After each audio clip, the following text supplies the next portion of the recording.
بسم اللہ الرحمن الرحیم۔ منہ بند رکھنا حکمت ہے۔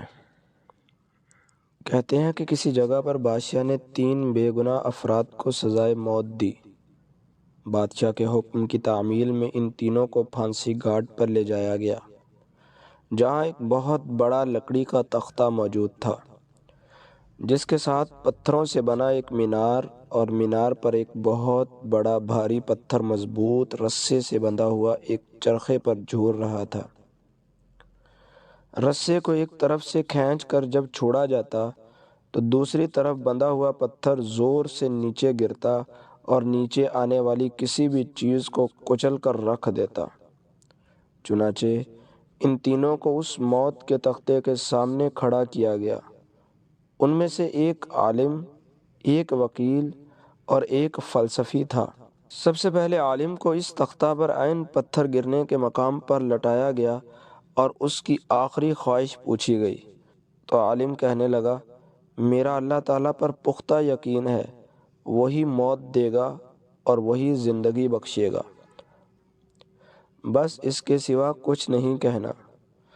اس کے بعد رسے کو جیسے ہی کھولا تو پتھر پوری قوت سے نیچے آیا اور عالم کے سر کے اوپر آ کر رک گیا۔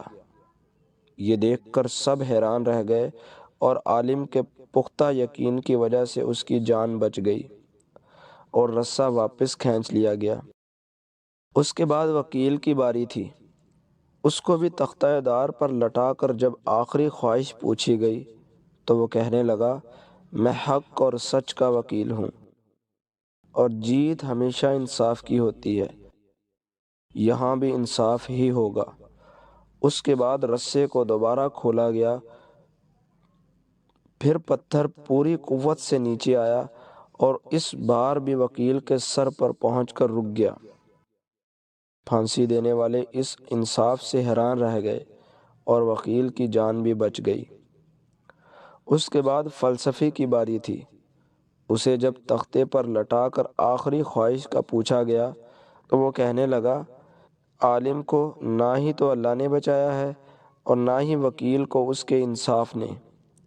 دراصل میں نے غور سے دیکھا ہے کہ رسے پر ایک جگہ گرہ لگی ہوئی ہے جو چرخی کے اوپر گھومنے میں رکاوٹ کی وجہ بنتی ہے، جس سے رسہ پورا کھلتا نہیں ہے اور پتھر پورا نیچے نہیں گرتا۔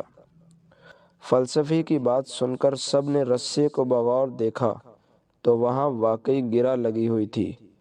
انہوں نے جب وہ گرہ کھول کر رسہ آزاد کیا تو وہ پتھر پوری قوت سے نیچے گرا اور فلسفی کا ذہین سر کچل کر رکھ دیا۔ بعض اوقات بہت کچھ جانتے ہوئے بھی منہ بند رکھنا حکمت میں شمار ہوتا ہے۔